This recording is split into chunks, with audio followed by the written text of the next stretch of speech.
আসসালামু আলাইকুম। আজকে আমরা ক্লাস কন্টিনিউ করতে যাচ্ছি। আমরা এখানে আসছিলাম, রাইট? আমরা এই গ্রাফটাতে আমরা সেরো মার্কার্সগুলি দেখেছিলাম, তাই না? মনে আছে আমাদের সেরো মার্কার্স বলতে কোন কোন মার্কার আমরা ব্লাডে পাবো? আগে বলো, দুইটা অ্যান্টিজেন, তিনটা অ্যান্টিবডি পাবো। অ্যান্টিজেন দুটা, হেপাটাইটিস বি সারফেস অ্যান্টিজেন আর হেপাটাইটিস বি ই অ্যান্টিজেন। আর অ্যান্টিবডি বলতে সারফেস অ্যান্টিজেনের অ্যান্টিবডি, কোর অ্যান্টিজেনের অ্যান্টিবডি, ই অ্যান্টিজেনের অ্যান্টিবডি, তিনোটাই পাবো। সবার আগে কোন অ্যান্টিজেনটা ব্লাডে অ্যাপিয়ার করবে? সারফেস অ্যান্টিজেন আসবে।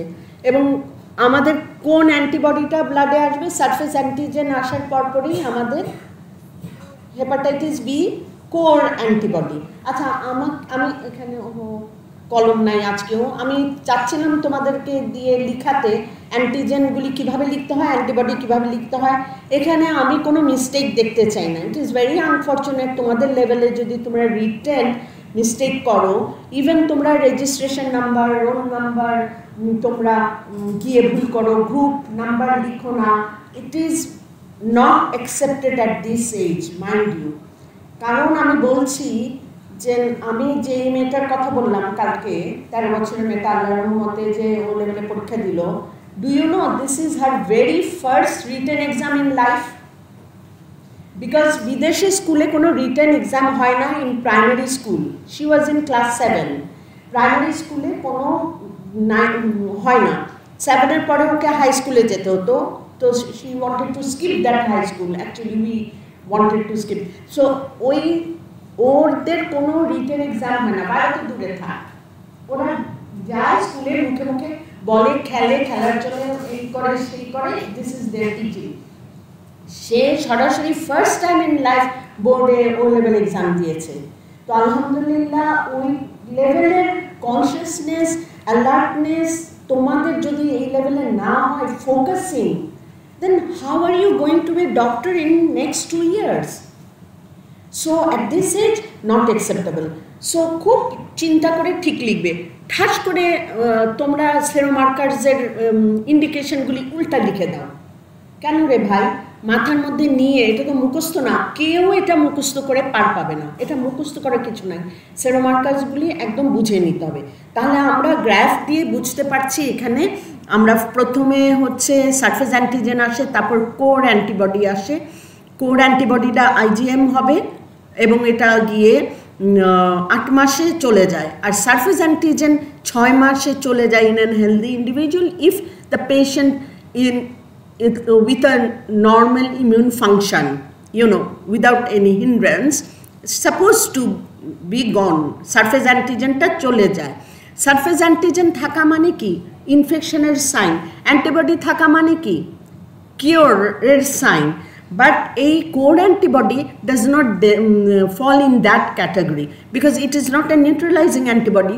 So to see the neutralizing antibody where the patient is recovering really, or at the recovery stage, we need to find the surface antibody. Let's see when the surface antibody comes in picture. Surface antibody comes in picture at 8 months.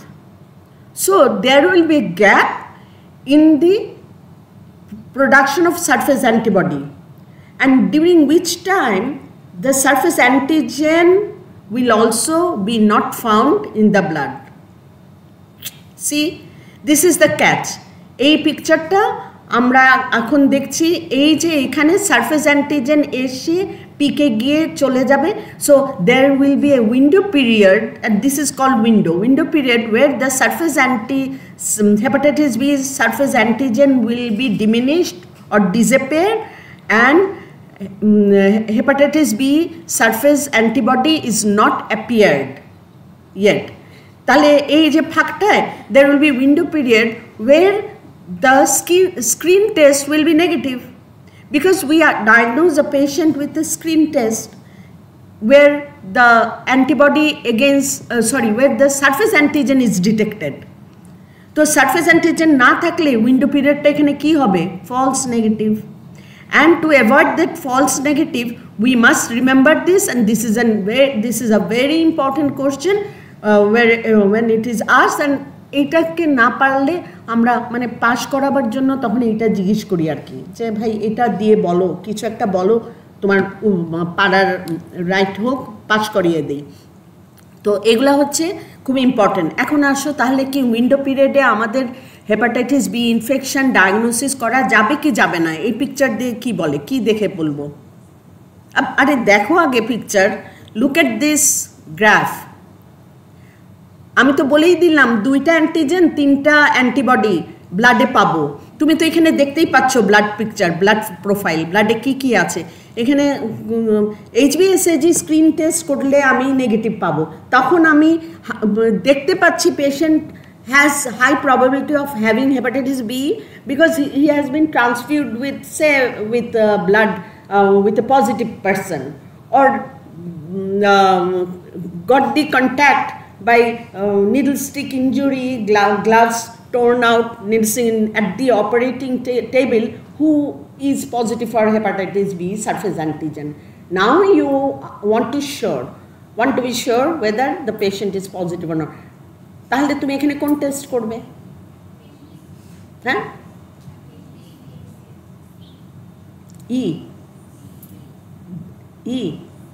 C, হ্যাঁ C antibody. CEB করো কেন?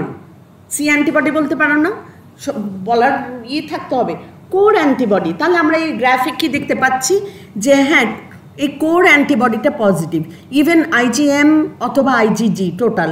তো IgM তো positive থাকবে, IgM দিয়ে detect করবে, এটা আমরা এলাইজা দিয়ে করতে পারি। আর কি পাবো? হ্যাঁ, তোমরা বলতে পারো এখানে অ্যান্টিজেন বা অ্যান্টিবডি যদি, কিন্তু অ্যান্টিজেনটা আমি তোমাদেরকে তখন বলেছি কিনা জানি না, অ্যান্টিজেনটাও হচ্ছে কি proteolytic fragments that comes from the core antigen which is secreted in the system during the replication. So this has a very great value. আমি তোমাদেরকে একটা প্রশ্ন দিয়ে দিয়েছিলাম কালকে, can anyone answer to that question? যে ওই যে আমি একটা বললাম ঘটনা, যে একটা ড্রাইভারের ওয়াইফ HbA1c পজিটিভ বাচ্চা নিতে আসে, এখন বাচ্চার আমি HbA1c অ্যান্টিজেন দেখলাম, অ্যান্টিজেনও দেখলাম, মানে অ্যান্টিজেনটা দেখলাম, অ্যান্টিজেনটা নেগেটিভ পেলাম। আমি তাকে বললাম তুমি কনসিভ করতে পারো এই সময়। কেন বললাম?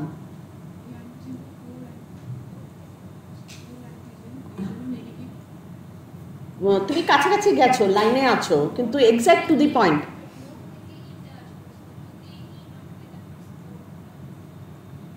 ভাইরাসে তো কোর অ্যান্টিজেন থাকবেই, ডেন পার্টিকেলে তো জেনোমও আছে, কোরও আছে, ডেন পার্টিকেল লিভারে আছেই, সে তো HbA1c পজিটিভ, এবং তাকে আমি বলেছি সে ক্যারিয়ার, ক্রনিক কথাটা বলেছি, ক্যারিয়ার কথাটা এখনো শব্দটা আসেনি, ক্রনিক কেস হেপাটাইটিস বি, অনেক বছর হয়ে গেছে তার positive HbA1c। Yes, exactly to the point. আমি একটু আগেই বললাম অ্যান্টিজেন হচ্ছে proteolytic fragments of core antigen which is secreted during the replication. Mark the word replication. So it is found in the system or in the blood where the virus is replicating. That indicates virus is active and virus is replicating. When the virus is replicating, chances of transmissibility is very high. So no way. So আমার এই antigen যেহেতু পাই নাই, একটা আমি বললাম, even আমার আনসারটা খুবই ভালো হতো যদি আমি অ্যান্টিবডি দেখতে পারতাম, বাট অ্যান্টিবডি এবং অ্যান্টিজেন দুটাই খুবই লো লেভেলে থাকে, টাইটারের খুবই লো লেভেলে। ইউজুয়ালি ওটা খুব ভালো টেস্ট না যে টেস্ট দিয়ে করি, সুতরাং ওইটা সাধারণত ইজিলি করা হয় না। রাদার কি করা হয়, অ্যান্টিবডি দেখা হয়, সরি অ্যান্টিবডি না, কোর অ্যান্টিবডি দেখা হয়, অথবা যাদের টাকা আছে খুব বেশি ইনফেকশনের অ্যাক্টিভিটিটা দেখার জন্য তারা DNA টেস্ট করে, PCR দিয়ে DNA লোডটা দেখে যে কত, তারপরে আবার পরবর্তীতে আবার লোড দেখে। ওই যে আমাদের ভাইরোলজি নজরুল ইসলাম স্যারের কাছে এসে ওই টেস্টগুলি করতো, মানে করা যায় কি না, কী দেখে বুঝবে। এখানে তো PCR তখন ছিল না, এখন অনেক প্রাইভেট ইয়েতেও কিন্তু হেপাটাইটিস বি ভাইরাসের জন্য সরাসরি অনেকে DNA টেস্ট করতে দেয়। কেন সরাসরি DNA টেস্ট করতে দেয় সেটাও আমি বলবো আজকে, সেটারও একটা ব্যাপার আছে। কিন্তু ইউজুয়ালি আমরা তো সারফেস অ্যান্টিজেন দিয়েই স্ক্রিনিং টেস্ট করি। হ্যাঁ, তারপরে যদি পেশেন্ট উইন্ডো পিরিয়ডে থাকে তখন আমরা কোর অ্যান্টিবডি দেখি। ওটার জন্য এলাইজা লাগে, স্ক্রিনিং টেস্টের মতো ইজি আইসিটি টেস্টে সম্ভব না, র্যাপিড টেস্টে, ওটার জন্য আমরা এলাইজা টেস্টে করি। আর আরেকটা করতে পারি আমরা, পেশেন্ট অ্যাক্টিভেশনে আছে কিনা, রেপ্লিকেশনে আছে কিনা, বা পেশেন্ট মানে উইন্ডোতে আছে কিনা, পিসিআর দিয়ে ডিএনএ দেখা তো অলওয়েজ মানে গোল্ড স্ট্যান্ডার্ড, হ্যাঁ একদম 100%। এখন আসো, একটু লেট হয়ে গেছে, খুব ইম্পর্টেন্ট ইস্যুটা পড়ানো হয়ে গেছে, যাকগে পরেরগুলি যদি বুঝো। এখন দেখো, এই যে এখানে আমাদের এই টাইমটা খেয়াল করতে হবে। সারফেস অ্যান্টিজেন ডিসঅ্যাপিয়ার করে বাই 6 মান্থস করা উচিত, অ্যান্ড সারফেস অ্যান্টিবডি আসে বাই 8 মান্থ। তাহলে এই যে উইন্ডো পিরিয়ড, এই পিরিয়ডেরটাকে উইন্ডো পিরিয়ড বলছি, এখানে ডায়াগনোসিসটা ইম্পর্টেন্ট আমরা বলে দিলাম। এখন তাহলে কোনো মানুষের বেলায় দেখা যাচ্ছে 6 মাসের পরে সারফেস অ্যান্টিজেন ডিসঅ্যাপিয়ার না করে কন্টিনিউ করে। এই যে পিকচারটা দেখছি, এটা আমরা একটা রিকভারি পেশেন্টের পিকচার দেখছি। যে পেশেন্ট, যে দেখো লেখা টাইটেলে, acute hepatitis B virus infection with recovery typical serological course. যার রিকভারি হয়ে গেছে তার সেরোলজিক্যাল কোর্স কেমন হবে? অ্যাট দ্য এন্ড অফ 6 মাস 8 মাস পরে তার বডিতে কী কী দেখতে পাবে? দেখো, ই অ্যান্টিবডি দেখতে পাবে, কোর অ্যান্টিবডি দেখতে পাবে, অ্যান্ড সারফেস অ্যান্টিবডি দেখতে পাবে। আমরা 3টা অ্যান্টিবডিও পাবো যে রিকভারি হয়ে গেছে একটা রিকভারি ফেজে। এটাও ইম্পর্টেন্ট, মনে রাখো। অল অ্যান্টিবডিজগুলা পাওয়া যেতে পারে, কিন্তু আমরা হয়তো বা এতগুলা দেখি না, কিন্তু থিওরিটিক্যালি আমরা এই 3টা অ্যান্টিবডি পাবো। কোনো অ্যান্টিজেন পাচ্ছি না এখানে, রাইট? এখানে পাচ্ছি রিকভারি ফেজে, অ্যান্টিজেন পাচ্ছি না। আচ্ছা, নেক্সট গ্রাফে যাই। এই পিকচারটা কি বলছে? এটা হচ্ছে progression to chronic hepatitis B virus infection typical serological course. এটা দেখতে পাচ্ছি একটা সেরোলজিক্যাল কোর্স যার কিনা পেশেন্টের রিকভারি হয় নাই, হেপাটাইটিস বি ভাইরাস ইনফেকশনটা প্রোগ্রেশন হয়ে গেছে। তার পিকচারে কেমন পাবো? খুব ইম্পর্টেন্ট, হ্যাঁ এগুলি দেখো। আমরা এখানে গ্রাফে দেখছি, এটা তো টাইটার, এটা তো আমরা উইকসে হিসাব করছি। দেখো, হেপাটাইটিস সারফেস অ্যান্টিজেন হলো পিকে গিয়ে আর ডাউনফল হলো না। There is no declination of hepatitis B surface antigen, rather surface antigen persist, and more than 6 months, 8 months, more than even years together, surface antigen is persisting in that person, and this person is called a chronic patient or carrier for HBsAg, carrier for hepatitis B infection. আচ্ছা, তাহলে career কোন মাসের পর থেকে আমরা ধরবো?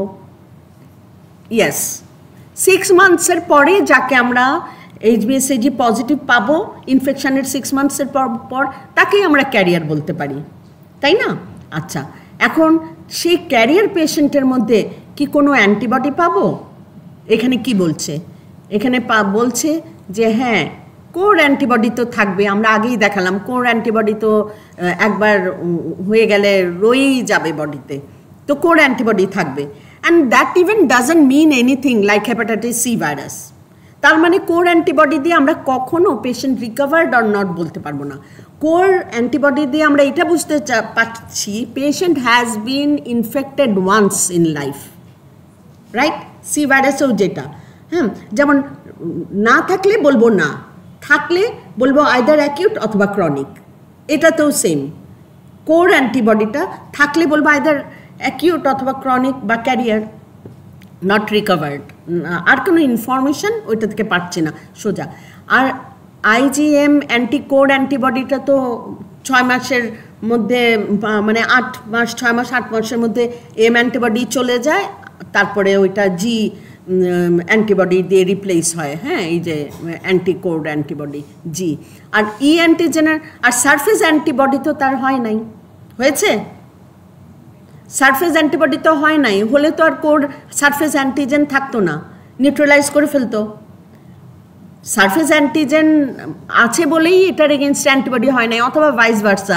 তার বেলায় কোনো কারণে সারফেস অ্যান্টিবডি ডেভেলপ করে না। এই patient either nephrotic patient, kidney disease হতে পারে, ইমিউনোসাপ্রেসড হতে পারে, আদার কোমরবিডিটি থাকতে পারে, প্রোটিন এনার্জি ম্যালনিউট্রিটেড পেশেন্ট থাকতে পারে, কিছু কিছু জেনেটিক্যালি প্রিডিসপোজ পারসন থাকে, কিছু কিছু মানে there can be many reason and it is seen that 0.5 to 1% of the people doesn't get, no, I'm sorry, 5 to 10% of the people doesn't get antibody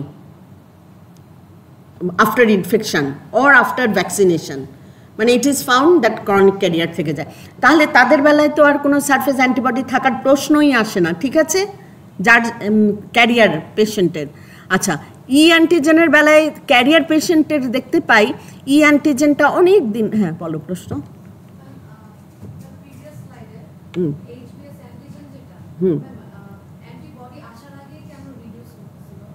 Oh right, that is the normal immune response. মানে immune response not due to the antibody, but normally this antigen is supposed to, you know, body system this antigen is কি বলে ওটাকে disintegrated or something that happens not due to the antibody response. Normal innate immune response, হ্যাঁ, যেটাতে surface anti. Very good question. আমাদের এখানে প্রশ্ন ছিল, বসো সুমাইয়া, যে প্রিভিয়াস স্লাইডে, আমরা আবার যাই না প্রিভিয়াস স্লাইডে, সাচ এ বিউটিফুল কোশ্চেন, যে এখানে সারফেস আমি যে বললাম ওকে সারফেস অ্যান্টিজেন অ্যান্টিবডি যদি তৈরি হয় তাহলে তো সারফেস অ্যান্টিজেন থাকবে না, নিউট্রালাইজ করে ফেলবে। ওর প্রশ্ন হলো এখানে তো অ্যান্টিবডি হওয়ার আগেই সারফেস অ্যান্টিজেনটা ডিক্লাইন করে যাচ্ছে, হ্যাঁ কেন? এখানে না একদম নেগেটিভও হয়ে যায় না, ডিক্লাইন করে বিয়ন্ড ডিটেক্টেবল লেভেল, এটা একটা কথা। আরেকটা হচ্ছে এটা নর্মাল, ঠিক এটাকে অ্যাকোয়ার্ড ইমিউন রেসপন্স বলবো না, এটাকে ইনেট ইমিউন রেসপন্স হতে পারে। And actually I really don't know the answer, I have never found out. You see, that is why I want you people to ask questions, because I myself didn't even thought of it যে কেন এটা হয়ে যায়, ওর থেকে এই আনসারটা তোমরা বই একটু খুঁজিও, হয়তো বা কোথাও লেখা আছে, I skip that part. And আমি যেটা মনে হচ্ছে ইনেট ইমিউন সিস্টেমে বা অটোমেটিক্যালি এটা ডিসইন্টিগ্রেটেড হয়ে যায় অ্যান্টিজেনটা somehow, because it is, you know, this antigen is nothing but a glycoprotein, so it is disintegrated due to the DNA integration of the host or due to some response. It goes on retaining in that host who becomes carrier or chronic carrier, some reason, বুঝেছো? কিন্তু normally ডিগ্রেডেশনও হয়ে যেতে পারে, because glycoprotein তো অ্যান্টিজেনগুলি। কিন্তু antibody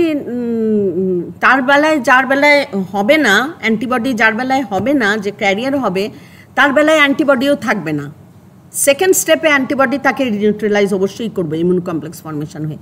so এখানে ই অ্যান্টিজেনের কথা এখন বলছিলাম। ই অ্যান্টিজেন আর ই অ্যান্টিবডি দুইটাই খুব টাইটার লেভেল লো থাকে। আমরা যদি আরও গ্রাফ ছিল, আমি আনি নাই ওগুলা, তো কিন্তু ই অ্যান্টিজেন দেখা যাচ্ছে ক্যারিয়ারের বেলায় দেখো অনেক দিন থাকবে, because either say actively replicating virus or at some time it stops replicating, or maybe in a carrier patient also E antibody develops where the replication stops, virus stops replicating but remains in the hepatocyte in inactive stage, and at any moment when it gets any chance to recover and replicate, it will do so.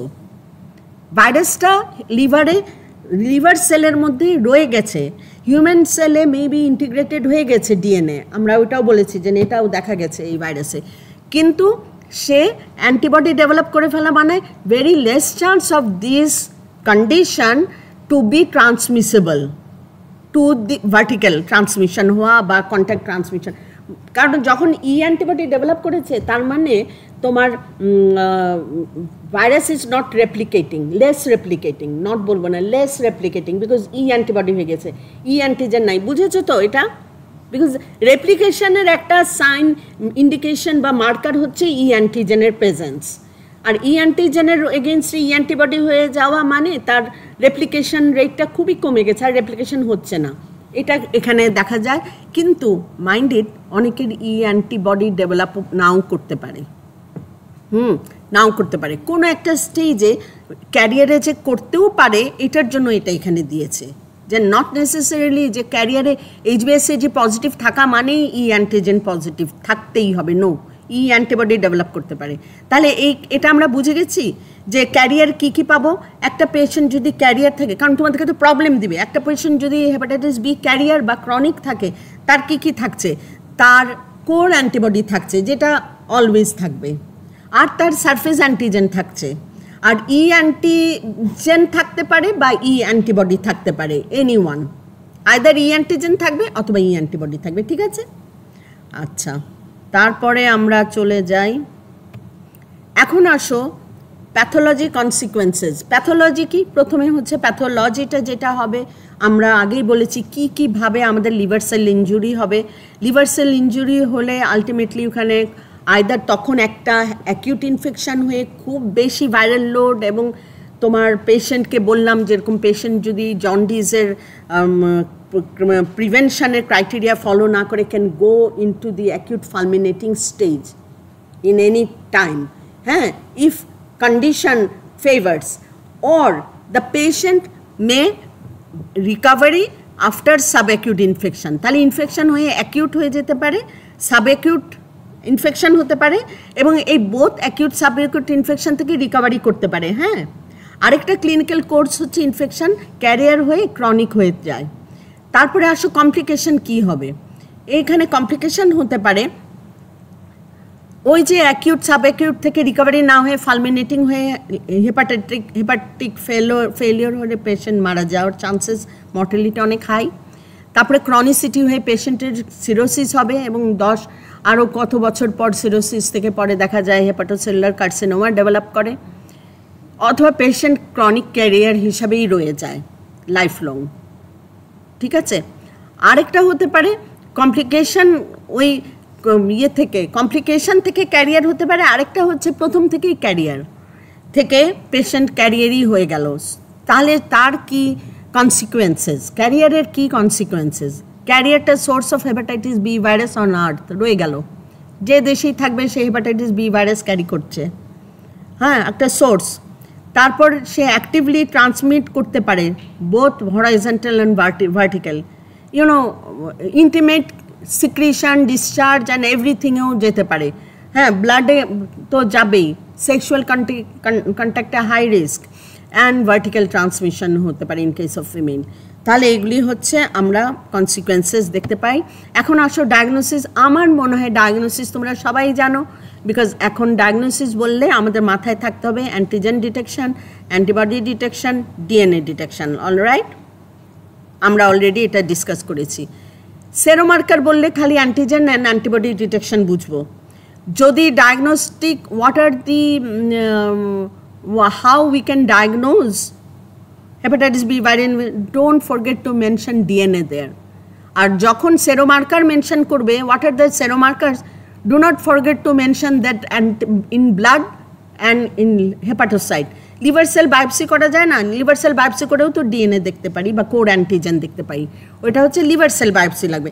অথবা আমরা ওইটা সেরোমার্কারের মধ্যে পড়বে না, এমনি ডায়াগনোসিসে বলছি, কিন্তু আমরা সেরোমার্কার বললে 2টা অ্যান্টিজেন 3টা অ্যান্টিবডি বলে নিব।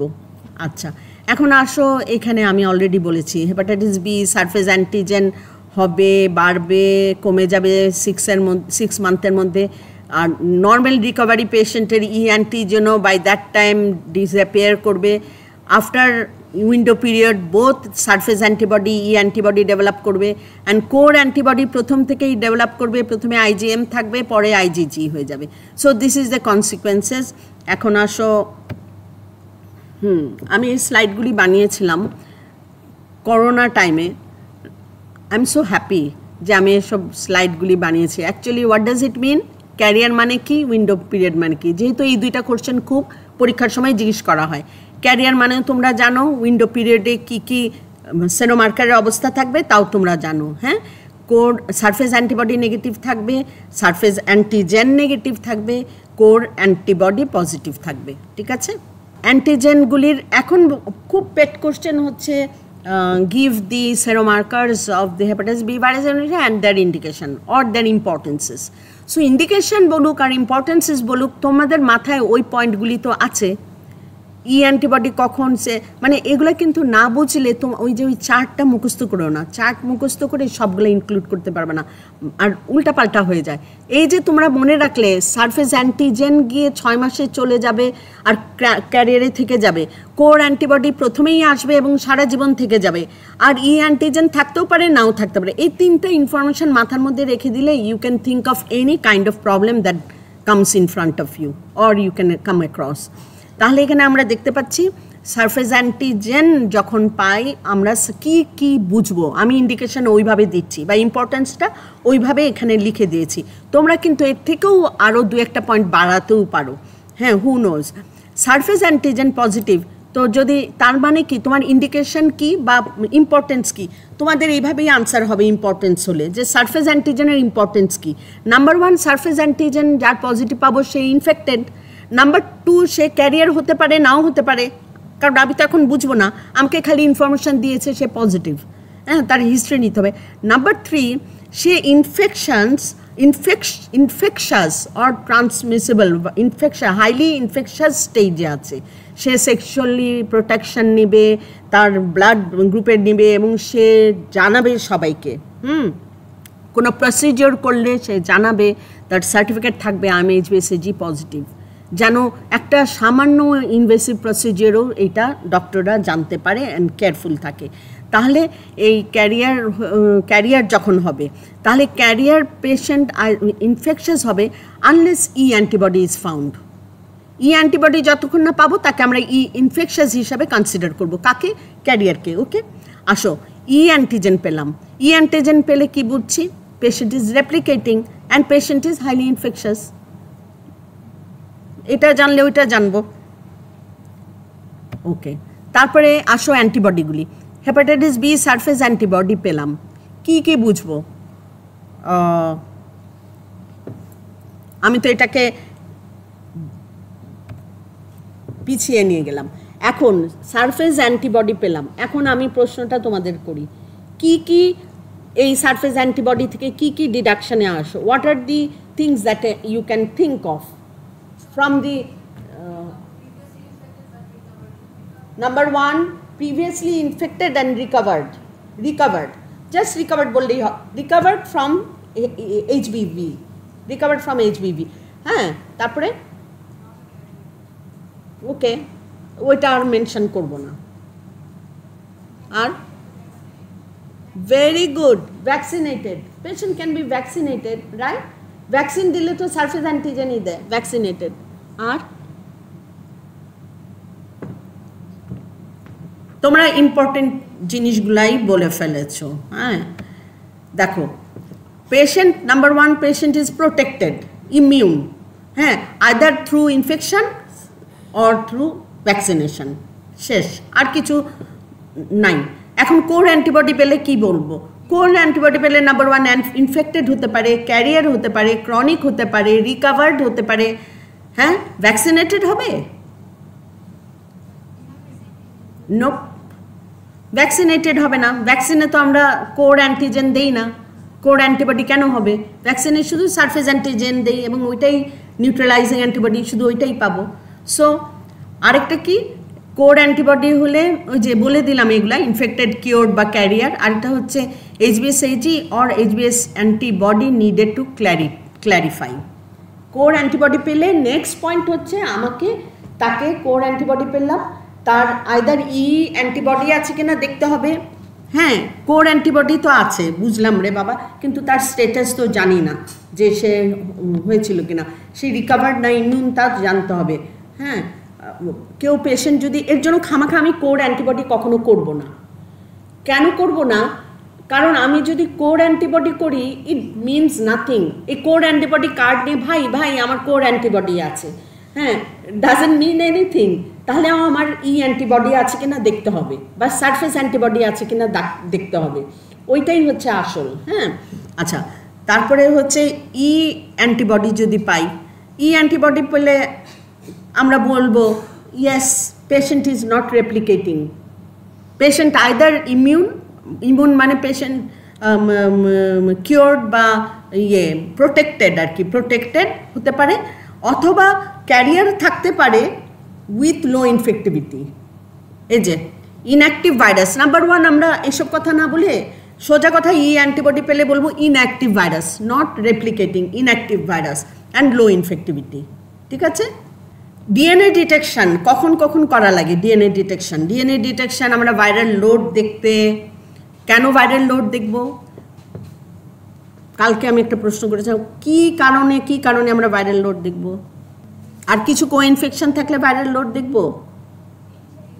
ইয়েস, এইচআইভি বা hepatitis C virus double infection হলে ভাইরাল লোড দেখব, অথবা hepatitis D along with B, অনেক জন্ডিস, এত তো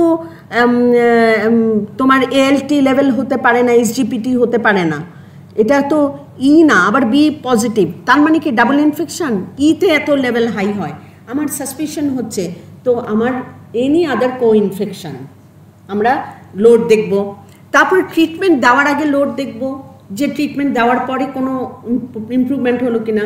পেশেন্ট ক্যান্সারে যাবে বা পেশেন্ট ট্রান্সপ্লান্টেশন দিবে তো অবশ্যই না, কিন্তু ট্রান্সপ্লান্টেশন পাবে, যদি তারপরেও কিউএ থাকে এবং পাওয়ার যোগ্যতা অর্জন করে থাকে, তখনও লোড দেখবো। আরে ভাই, লোড এত বেশি, তুমি এই অপারেশনে যাও না, নিজে বাঁচো আগে। হ্যাঁ, তো আমার বিভিন্ন কারণে আমার ভাইরাল লোড দেখতে হবে।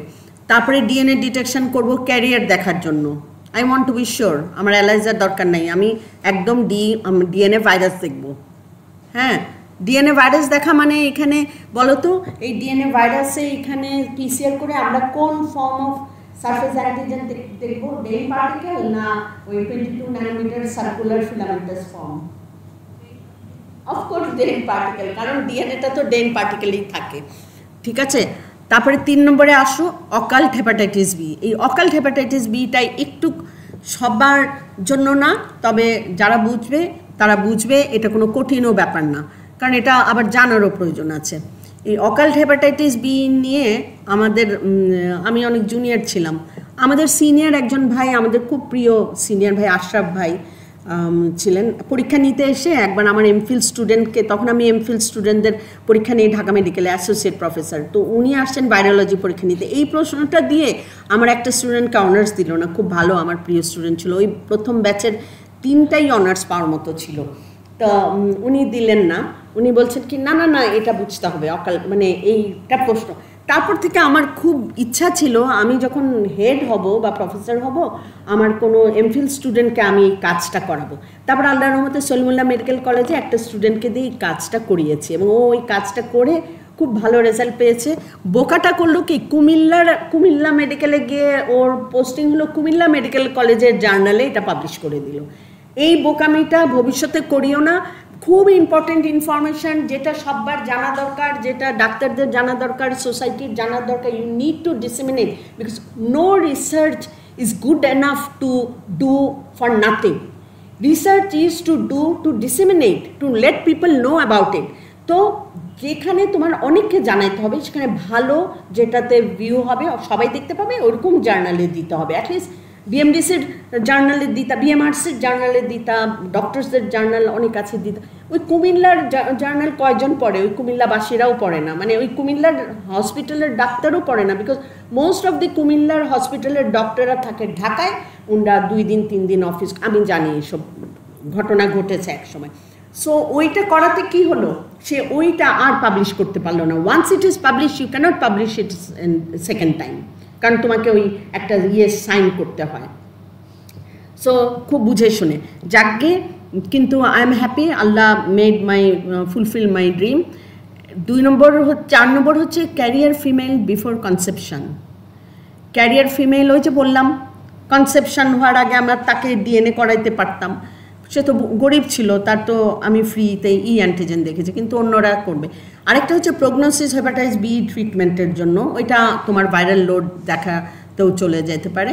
আরেকটা হচ্ছে কো-ইনফেক্টেড হেপাটাইটিস বি, সি ভাইরাস, এগুলো বলেছি। হ্যাঁ, সব। এখন অকাল্ট হেপাটাইটিস বিটা কি? হ্যাঁ, যারা না ক্যারিয়ার থাকে বা ক্রনিক থাকে, তাদের মধ্যে হেপাটাইটিস বি ভাইরাসটা মিউটেশন হয়ে যায়। এটা এখন তোমাদের জন্য বোঝার এমন কষ্টের কিছু না, কারণ তোমরা মিউটেশন পড়েছো, এভিয়ান ফ্লু, বার্ড ফ্লু বুঝেছো। এটা আমাদের বেলায় কঠিন ছিল, যারা আমরা এভিয়ান ফ্লু দেখেও নাই, বুঝেও নাই। তোমরা এখন বুঝতেই পারো যে মিউটেশন কি হয়, জেনেটিক মিউটেশন, পয়েন্ট মিউটেশন কাকে বলে, হ্যাঁ, রিয়াসন, এগুলি। তো এইটার বেলায়, পেশেন্টের বেলায় কি দেখতে পাবে? পেশেন্ট হয়তো হেপাটাইটিস বি পজিটিভ, বাট ঘুমায়ও না ভাই। আচ্ছা, হেপাটাইটিস বি ভাইরাস পজিটিভ, কিন্তু তার এইচবিএসএজি নেগেটিভ, ঠিক আছে, তার পেরিফেরাল ব্লাডে এইচবিএসএজি negative, but patient is actually carrier. তারপরে হচ্ছে hepatitis B core antibody positive অথবা নেগেটিভ, দুইটাই থাকতে পারে, ইউজুয়ালি পজিটিভ থাকে, হ্যাঁ, দুটাও থাকতে পারে। আর hepatitis B E antigen negative, কারণ ই মিউট্যান্ট হয়েছে, ই অ্যান্টিজেনটাও মিউট্যান্ট হয়েছে। তাদের বেলায় দেখা যায় ডিএনএ পজিটিভ শুধু পাওয়া যায়, এবং তাদের লিভার অ্যাট রিস্ক। কেন risk? Because nobody at first stage go to find the do the PCR test to detect DNA, হ্যাঁ, তারা স্ক্রিনিং টেস্ট এইচবিএসএজি করে বাস এইচবিএসএজি নেগেটিভ, ব্লাড দিয়ে দিল, ব্লাড নিয়ে নিল, ট্রান্সফিউশন বা অর্গান ট্রান্সপ্ল্যান্ট করে নিল। কিন্তু এই যে মিউটেন্ট স্ট্রেন যদি হয়, তার বেলায় ই অ্যান্টিজেনটাও নেগেটিভ থাকবে, even if the patient is replicating স্টেজে থাকলেও, কারণ ই মিউটেন্ট তৈরি হয়, অথবা এইচবিএসএজি অ্যান্টিজেনটা নেগেটিভ হয়, নেগেটিভ দেখায়, দো ইট ইজ পজিটিভ। তাদের বেলায় পিসিআর শুধু না, তাদের বেলায় রিয়েল টাইম পিসিআর বা নেস্টেড পিসিআর করতে হয়। এখন একটা স্লাইড, এটা নিয়ে আমি ডিটেইলে যাব না, এটা আমি তো তোমাদেরকে দিয়ে দিয়েছি। যারা বুঝো তারা এই অকাল্ট হেপাটাইটিস বিটা আরেকটু ভালো করে বুঝবে যে তাদের ক্লিনিক্যাল ইম্প্যাক্টটা কী হতে যাচ্ছে। এই occult virus hepatitis B positive পেশেন্টগুলি আমাদের সোসাইটি রয়ে গিয়ে আমাদের সোসাইটিতে কী ইম্প্যাক্ট ফেলতে পারে বা কী আমাদের ট্রিটমেন্টে ফেলতে পারে। তাহলে আমরা এটা পড়ে নিও। আপাতত তোমরা খালি এটুকুন তো বুঝতে পারবে, যদি এইচবিএসএজি নেগেটিভ কিন্তু এইচবিএসএজি পজিটিভ, মানে হেপাটাইটিস বি ভাইরাস পজিটিভ কিন্তু এইচবিএসএজি নেগেটিভ, এটাই ছিল আশরাফ ভাইয়ের প্রশ্ন, কোন কেস হতে পারে। তারপরে আমি বলি ভাই এটা তো আমিও যাই না, উনি প্রশ্ন করার পর আমি পড়াশোনা করে করে বসে, আশরাফ ভাই এটা কি একটু বলেন তো, উনি একটু লিড দিল, তারপর পড়লাম, তখন বইয়ে তো এত আসে নাই, তারপরে না এটা আমরা জানতে পারলাম। হ্যাঁ, উনি বাইরে থেকে পিএইচডি করে আসছিলেন। এনিওয়ে, এখন আসো, এইটা হচ্ছে ফ্যাক্টস অন রিজার্ভার। আমি যে বারবার বলি যে একটা reservoir of hepatitis B C virus is worse than a cancer patient. হ্যাঁ, কেন? বিকজ একটা পেশেন্ট যখন রিজার্ভার হয়ে যায়, তার কীভাবে তার রিজার্ভার লোড বাড়তে থাকে। প্রথমে হচ্ছে ইনফেক্টেড পেশেন্টরা রিজার্ভার, রাইট, যারা ইনফেক্টেড, তারপরে এসে তার সাথে কারা যোগ হয়, ইনফেক্টেড কন্টিনিউ করে, ইনফেকশান, আমি ক্যারিয়ারে এখনও যাই নাই, মনে করে ইনফেকশান স্টেজে, কিন্তু ডায়াগনোসিস হলো না, আছে না সাবঅ্যাকিউট ইনফেকশান। সাবঅ্যাকিউট ইনফেকশান হলো, জন্ডিস হলো, এলো মাইটটা জন্ডিস। আমার ড্রাইভার একবার বললো কি, আমি দেশে যাবো, আমার মাইটটা জন্ডিস। মাইটটা জন্ডিস কী রে ভাই, হোয়াট ইজ ক্লে জন্ডিস? বলে না ম্যাডাম, দেশে গেলে ওই ঝাড়বো, আমরা ঝাড়লে পানি দিয়া এই জন্ডিস চইলা যাইব। আমি আচ্ছা, তারপর কে তাকে বুঝাবে? গাধাটা গেল, তারপরে হয় কি, by normal course of disease, course of রিকভারিতে সে রিকভারি হয়ে যায়, তাকে একটা হলুদ রঙের মালা পরায় দেয়, গাঁদা ফুলের মালায় বোধহয় আরও রঙও মিশে, তারপর পানি ঢালে, পানির সাথে চলে যায়, আর পানি খাওয়ায় বোধহয়, পানির সাথে রং যায়, হলো মাইটটা জন্ডিস চলে যায়। কী হয়েছিল সেইবার? What made me words is, ও তো চলেই গেল আমাকে ডেজার্ট করে। আমি তো ঢাকা শহরে ড্রাইভ করি না, আমার হাজব্যান্ডও না, আমার সলিমুল্লাহ মেডিকেল, ওনার আরেক প্রান্তে, কি কষ্টের। তারপরে তখন উবার ছিল না, তারপরে কী করলো, আমার বুয়াকে ইনফেক্ট করে দিয়ে গেলো। কীভাবে? ড্রাইভাররা সকালে এসে পানির বোতল, বুয়া পানি ওনাদের জন্য, আমাদের সেই বোতলের পানি সিদ্ধ করা বা ওই যে ওই মেশিনের পানি বোতলে ভরে ওনাদের জন্য 2 বোতল রেখে দেন, ড্রাইভাররা এসে 2 জন মানে নিয়ে নিবে। আচ্ছা, এখন ওই পানির বোতলে তারা মুখ লাগিয়ে খেয়েছে। আর কোনো এক ছুটা বুয়া, আমার বুয়া কিন্তু এরকম না, আল্লাহর দেওয়া যেটা আছে আমার 25 বছর ধরে, সে ঠিকমতো মুখ ধোয়নি, আর তারা মুখ লাগিয়ে পানি খেয়েছে। সেই বুয়া ওই পানির বোতলটা ভুলে ইউজ করেছে, এবং বুয়া কুড আইডেন্টিফাই, কারণ ওর সেপারেট বোতল থাকে। বলে আপা, আমি যে ওই বোতলে পানি খেয়েছি আমার মনে আছে।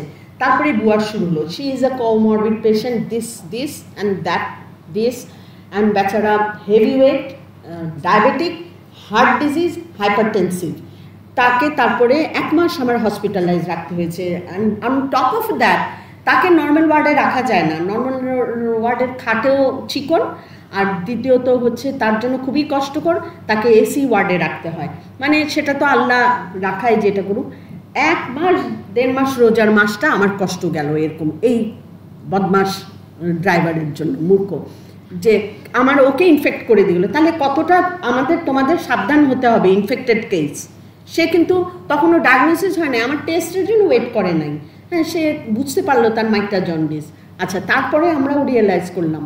তারপরে কি হলো, আমার হাজব্যান্ড এক ওষুধ কোম্পানির লোককে দিয়ে তাকে ধরিয়ে, যখন আমরা তার ব্লাড রেখে দিয়েছিলাম, সে তো ফুট, তার টেস্টে দেখলাম পজিটিভ, HbA1c পজিটিভ নাকি, ওষুধ কোম্পানির লোককে দিয়ে তার গ্রামের ঠিকানা নিয়ে তাকে পাঠিয়ে তাকে ট্রিটমেন্ট দেওয়ালাম যে এই করো, তুমি এইভাবে থাকো, কিছুতেই নড়াচড়া করো না, রেস্টে থাকো, তারপরে তুমি আসো, ছুটি তোমাকে দেওয়া হলো। এইভাবে করতে হয় মূর্খদেরকে। আচ্ছা, এখন আসো ইনফেক্টেড না, এগুলি কিন্তু সব আল্লাহর দেওয়া বুদ্ধি, আল্লাহর দেওয়াই সব কাজ। Please don't take it that আমি এটা মানুষকে জানাবার জন্য। দিস আর দ্য ফ্যাক্টস, এই ফ্যাক্টসে কিন্তু মানুষ জীবনে শিখে এক্সপিরিয়েন্স থেকে। আচ্ছা, এখন দেখো ইনফেক্টেড, ক্যারিয়ার, অকাল্ট, তিনোটাই অ্যাড হলো, এই মানে ইনফেক্টেডের সাথে অ্যাড হলো। আমার ওই ওহিদুল ড্রাইভারের সাথে অ্যাড হলো কারা, ভবিষ্যতে ক্যারিয়ার, সে যদি ক্যারিয়ার হয়ে যেয়ে থাকে, সে এবং অন্য ক্যারিয়ারও তো আছে আমাদের সোসাইটিতে, 10 to 15% রিমেম্বার ক্যারিয়ার আছে, শুধু ইনফেক্টেড না। আর ওই যে অকাল বললাম তারা, তো আলটিমেটলি এতগুলি মিলে ওই আমার ক্যারিয়ার ছিল 5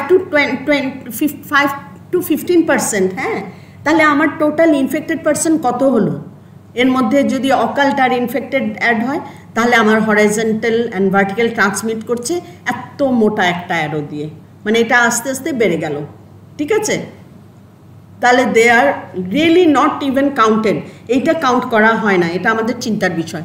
ট্রিটমেন্ট হচ্ছে নিউক্লিওসাইড, অ্যান্টিভাইরাল বা নিউক্লিওটাইড অ্যানালগ দেওয়া হয়, ল্যামিভুডিন, টেনোফাভির, এগুলি অ্যান্টিভাইরাল দেওয়া হয়। আরেকটা হচ্ছে ইমিউনোমডুলেটর দেওয়া হয়। ইমিউনোমডুলেটর হিসাবে সাধারণত কনভেনশনাল আলফা ইন্টারফেরন দেওয়া। আমরা জানি ইন্টারফেরন 3 রকম আছে। আলফা ইন্টারফেরন অ্যান্টিভাইরাল হিসাবে কাজ করে, আর গামা ইন্টারফেরন ইমিউনোমডুলেটর হিসাবে ইউজ করে। তো এখানে আমরা ইমিউনোমডুলেটর হিসাবে 2 রকমের আমরা ইন্টারফেরন দিই এবং অ্যান্টিভাইরাল দুটাই দিতে পারি, পেশেন্ট বুঝে। যদি আচ্ছা কি লেখা আছে উপরে লেখা আছে treatment of chronic hepatitis B cases or carrier pregnant women. Pregnant কিন্তু সে কনসিভ করে ফেলেছে বা নিবে খুব এরকম, তখন তোমার ট্রিটমেন্টটা দরকার, otherwise you can wait for normal recovery. আচ্ছা, high risk group of hepatitis B, এটা আমার মনে হয় তোমরা অলরেডি এখন বুঝতে পারবে। I just go through because these are so important, don't ignore them. Like health care worker who have blood contact, তার মানে আমাদের এই অল হেলথ কেয়ার ওয়ার্কার যারা তোমরা হতে যাচ্ছ, সববার কী করতে হবে? হেপাটাইটিস বি ভ্যাকসিন দিতে হবে। কে হেপাটাইটিস বি ভ্যাকসিন দেয় নাই কে? ও গ্রেট, অনেকগুলা হাসি মুখ দেখতে পাচ্ছি, তার মধ্যে আমিও আছি চ্যাম্পিয়ন। দেই নাই কারণ আমি 2টা ডোজ দিয়ে 3rd ডোজ আর দিতে ভুলে গেছি। Such a dope. এবং ইনক্লুডিং মাই চিলড্রেন, তাদের বেচারাদের পাছুতে আমি ইঞ্জেকশন দিয়েছি 2টা দেওয়ার পর, মানে সব বাচ্চাগুলিকে একসাথে শুয়ে, হ্যাঁ, কারণ তাদের ছোট্ট ছিল জাপান থেকে এসে, তারপরেও আমি ভুলে গেলাম। আমার অ্যান্টিবডি যা কাল্লার্স করে আমি তো ওইটাতে নাই, কিন্তু তোমরা তো আসবেই, তোমাদের ইন্টার্নশিপ করতে হবে, ইমার্জেন্সি ডিউটি করতে হবে। You should go through all vaccine immediately, কারণ এখন ইপিআই সবাই দেয় এবং ধরে নেয় যে তোমরা দেওয়া। এই ভুল মিস্টেকের দলে তোমরা পড়ে গেলে দেখা যাবে HbA1c টেস্টও হয় নাই, একটা পেশেন্টকে তুমি ডিল করছো। সুতরাং মোর ডেঞ্জারাস যে সবাই দেওয়া এখন। আচ্ছা, তাহলে হচ্ছে হেলথ কেয়ার ওয়ার্কার দেওয়া থাকতে হবে। Babies of infected or chronic mother's, বাচ্চা যারা মায়ের থেকে জন্ম হলো, যেই মায়ের হেপাটাইটিস বি ভাইরাস ক্যারিয়ার, তার কত % হওয়ার চান্স, কত % বেবির? 10% বেবির হেপাটাইটিস বি হওয়ার চান্স, এবং এই 10% বেবির কত পার্সেন্ট ক্যারিয়ার হয়ে যাওয়ার চান্স? 90% তারা ক্যারিয়ারই হয়ে যাবে। তারপরে intravenous drug users, multiple sex partner, hemodialysis, hemophiliacs যারা ব্লাড নিতে হয়, রেসিডেন্ট স্টাফ মেন্টাল হসপিটাল ইনস্টিটিউটে। এখন আসলে ভ্যাকসিন আমাদের অল হেলথ কেয়ারদের দিতে হবে। ইপিআই শিডিউলে চিলড্রেনদের দেওয়া হয়, এবং এইটা অ্যাকচুয়ালি বলা হয় 24 আওয়ার্স অফ আফটার বার্থ দিতে পারো। হ্যাঁ, ফার্স্ট ডোজ 0 ডেতে, এবং second dose after 1 month, third dose after 6 month. তারপরে তোমার অ্যান্টিবডি লেভেল দেখার ইন্ডিকেশন আছে। If antibody level below 10 international unit per milliliter of blood, more than 10 বা 10 হয় নাই, তাদেরকে একটা বুস্টার ডোজ দিতে হবে। আর যদি 10-এর উপরে অ্যান্টিবডি লেভেল রেইজ করে যায়, তখন তার আর দিতে হবে না বুস্টার। হ্যাঁ, এটা হচ্ছে মনে রাখবে।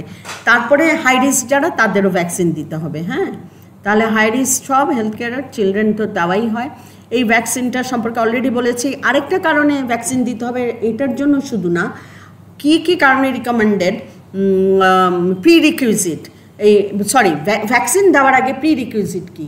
এই নিউবর্ন বেবি ছাড়া আমরা যারা হেলথ কেয়ার ওয়ার্কার আছি বা হাই রিস্ক গ্রুপে আছি, ব্লাড ডোনার, হেমোফিলিয়াক্স, তারপরে ড্রাগ ইউজার্স, তাদের ভ্যাকসিনটা দিয়ে এমনিতে তো কোনো লাভ নাই যদি সে অলরেডি পজিটিভ থাকে, সাবক্লিনিক্যাল ইনফেকশান ওই যে বললাম। তাহলে তাদেরকে প্রিরিকুইজিট হচ্ছে আগে HbA1c দেখা, তারপরে তাদের ভ্যাকসিন দিতে যাওয়া। আরেকটা হচ্ছে ভ্যাকসিন দেওয়ার পর অ্যান্টিবডি টাইটার। সব ভ্যাকসিন দেওয়ার পর কি আমরা অ্যান্টিবডি দেখি না, এইটার দেখতে হবে। বিকজ কিছু এইখানে আছে 0.5 to 1% মানুষ যাদের ভ্যাকসিনে অ্যান্টিবডি ডেভেলপ করে না, অ্যান্টিবডি রেইজ হয় না এনাফ, 10 মাইক্রোগ্রাম পর্যন্ত ইন্টারন্যাশনাল ইউনিট পর্যন্ত রেইজ হয় না। তাহলে আমার অ্যান্টিবডি লেভেলটা দেখতে হবে 10 পর্যন্ত এসছে কিনা। এটা এলাইজা দিয়ে কোয়ান্টিটেটিভ অ্যাসে করতে হবে। হ্যাঁ, তখন HbA1c আর স্ক্রিনিং টেস্ট করলে হবে স্ক্রিনিং টেস্ট করলে আমি যদি ভ্যাকসিন দিয়ে থাকি, ভ্যাকসিন দেওয়ার পর আমি অবশ্য অ্যান্টিবডিতে তো স্ক্রিনিং টেস্ট নাইও, সরি, যেটা বলতে চাচ্ছি আমি এলাইজার শুধু টেস্ট করলে হবে না, কোয়ান্টিটেটিভ অ্যাসে করতে হবে। আর তারপরে আমাদের আর কি করতে হবে, এটা গেল ভ্যাকসিনের ব্যাপারে। ভ্যাকসিনটা কি? ভ্যাকসিনটা হচ্ছে recombinant product of hepatitis B surface antigen. এই হেপাটাইটিস বি সারফেস অ্যান্টিজেনের, হেপাটাইটিস বি ভাইরাস থেকে সারফেস অ্যান্টিজেনটা নেওয়া হয়েছে, তারপর ইকোলাই নেওয়া হয়েছে, তারপরে ইস্ট নেওয়া হয়েছে, নিয়ে একটা রিকম্বিনেন্ট প্রোডাক্ট তৈরি করা হয়েছে যে কিনা একটু ভালো ইমিউন রেসপন্স হবে। অ্যান্টিজেনিসিটিটা বেড়েছে, অ্যান্টিজেনিসিটিটা ওটা তো ভাইরাল এনভেলপ, তো ওইটার অ্যান্টিজেনিক পাওয়ারটা বাড়াবার জন্য এভাবে রিকমেন্ডেড করা হয়েছে। এটা ইউজুয়ালি 99 বলা হয়, আজকাল 98-99% এফেক্টিভ। হ্যাঁ, আচ্ছা, আগে বলা হতো না। এনিওয়ে, এখন এই ভ্যাকসিনটা দেওয়া হয় ইপিআই শিডিউলে। আমরা বলেছি, ডোজও বলেছি কাদেরকে দিতে হবে, এবং দেওয়ার আগে নিউবর্ন ছাড়া বাকিদের কি করতে হবে এটাও বলেছি। কি করতে হবে, HbA1c এজি আছে কিনা আগে দেখে নিতে হবে। যার এজি অলরেডি আছে ক্যারিয়ার, তাকে যতই ভ্যাকসিন দাও ঠুসো, তার কি হবে বলো তো? তার বেলায় যার বডিতে অ্যান্টিজেন আছে তাকে তুমি অ্যান্টিবডি দিচ্ছ, তার ইমিউন কমপ্লেক্স মেডিটেড ডিজিজ হবে, তার হিউজ ইমিউন কমপ্লেক্স ফর্মেশন হয়ে যাবে বডিতে, যেটা রিমুভাল সহজ নাও হতে পারে। তার ওখানে reaction, at the site reaction হবে, তারপরে হাইপার সেন্সিটিভিটি রিয়াকশন হতে পারে, তাই না? বিকজ ইমিউন কমপ্লেক্স ফর্মেশন হবে, তো অ্যান্টিজেন রয়ে গেছে। তো আর ভ্যাকসিন দিলে সরি না, ভ্যাকসিন দিলে ইমিউন কমপ্লেক্স হবে না। আমি একটু রিয়েলি সরি, ভ্যাকসিন দিলে না, এটা ইমিউনোগ্লোবুলিন দিলে। তো ভ্যাকসিন দেওয়ার আগে আমরা দিব যে যার অলরেডি সারফেস অ্যান্টিজেন আছে তার তো ইমিউন রেসপন্স হয়ই নাই, আমরা কেন আবার দিব? দিয়ে লাভ নাই, ওয়েস্টেজ অফ মানি, এটা কিন্তু অনেক পয়সা নেই। আচ্ছা, এখন আসো, আমরা যদি এক্সপোজ হয় হেপাটাইটিস বি ভাইরাসে, তাদের বেলায় কি ট্রিটমেন্ট, এটা কিন্তু জিজ্ঞেস করা হয়। একটা পেশেন্ট আসলো, তুমি ওটিতে যাওয়ার আগে দেখলে HbA1c positive, so what are the precautions you need to take? No, আমি বলেছি কেউ আসছে HbA1c পজিটিভ, ঠিক আছে, বলেছি না, এটা বলেছি না? না, তুমি অপারেশন করতে যে কেউ, তার প্রিরিকুইজিটি হচ্ছে তার HbCG দেখতে হবে, না দেখে আজকাল অপারেশন হয় না। এখন যদি সে পজিটিভ না নেগেটিভ জানো না, তুমি এক্সপোজ হয়ে গেলে, আমি বললাম তার ব্লাড নিডলটা তোমার এখানে ঢুকে গেল, বা তুমি অপারেট করে ফেললে, তোমার একটু কাট ইনজুরি হলো, তুমি এক্সপোজ হলে, বা অনেক পার্টনার ইভেন বলে না পজিটিভ, পার্টনার এক্সপোজ হয়ে গেল। So what ever you are exposed to hepatitis, probable hepatitis B virus infection. একটা ভ্যাকসিন দিব, একটা হিউম্যান ইমিউনোগ্লোবুলিন দিব, যেটা আমরা সবসময় বলে থাকি। এখন আমার প্রশ্ন হচ্ছে কোনটা আগে দিব?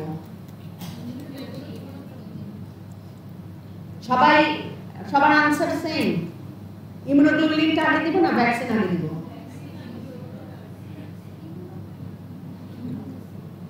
কেন ভ্যাকসিন আগে দিব?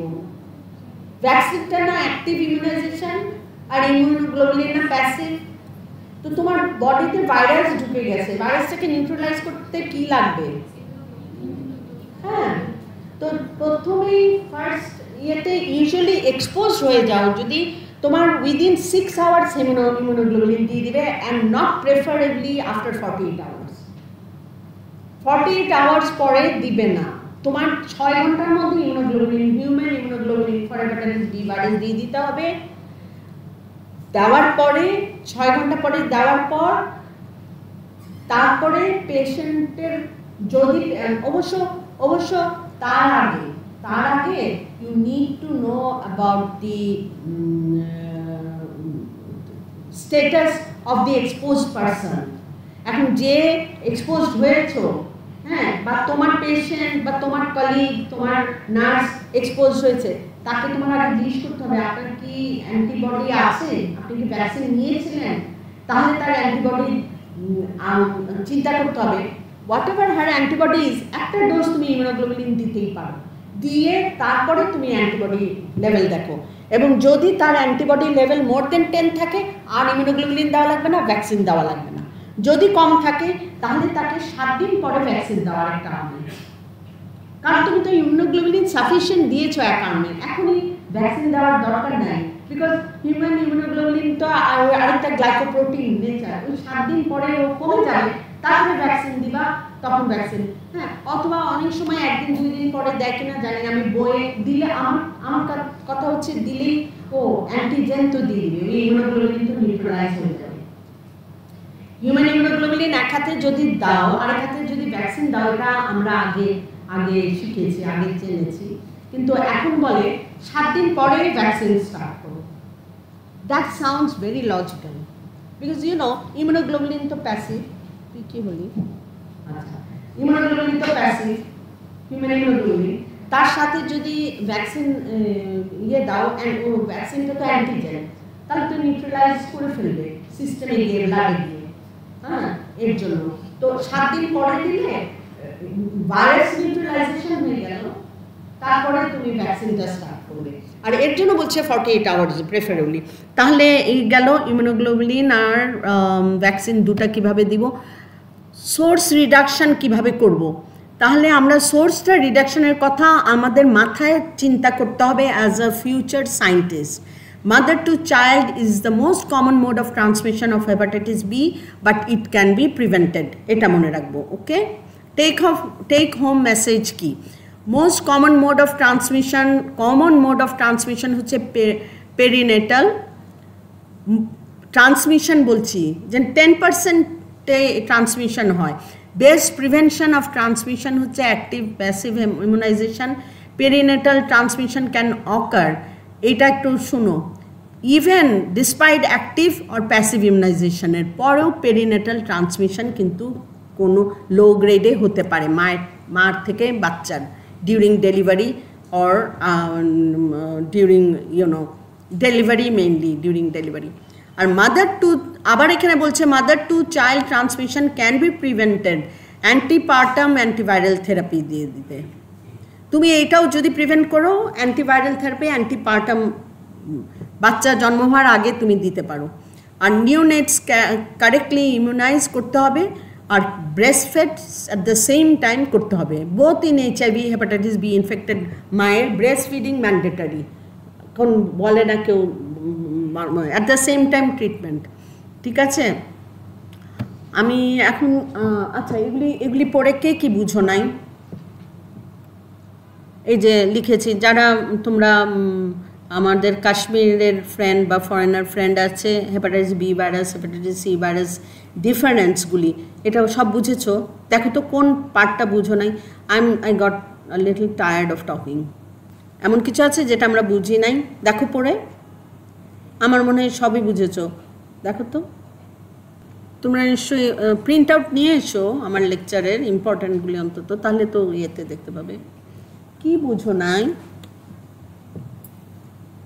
এগুলি সবই বুঝবে, ঠান্ডা মাথা করে পড়লে যা পড়িয়েছি না তাই এখানে লেখা। হেপাটাইটিস সি এর বেলায় সি এর কথা, বি এর বেলায় বি এর কথা বুঝে যাবে, পড়ে নিও। টাডা। তারপরে হেপাটাইটিস বি আর সি ভাইরাসটাও পড়ে নিও। এখন আমার শেষ ক্লাস, কালকে ছুটি, গরম গরম রুটি। সো আমার লেকচার্স কিছু অনলাইনে আছে, এইগুলি প্লিজ এই ওয়েবসাইটে গিয়ে, আমরা এটা করোনার টাইমে করেছিলাম, তোমরা এগুলি আবার শুনতে পারো। তোমরা পড়ে নিয়ে যদি কাজ করতে করতে খেতে খেতে যদি শুনো গান শোনার মতো। Thank you very much for your patience hearing.